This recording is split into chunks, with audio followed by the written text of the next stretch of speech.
söyün seni, güllerimi dökmeni, benim söyün seni. Gözlerime karap karap sen oğlun eredyen, acırayan bakışlarına yar söylüdürüdyen. Güllerimi dökmeni, benim söyün seni, güllerimi dökmeni, benim söyün seni. Bana böyle seyretme, gayrımı öğretme, söylüvenin oynatma yâre.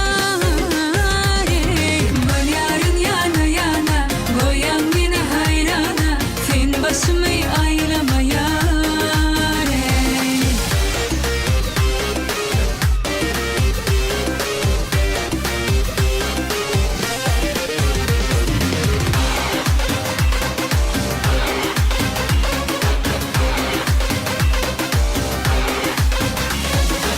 Seni o dönselim bilen aklımı elden alyan, bir gelecek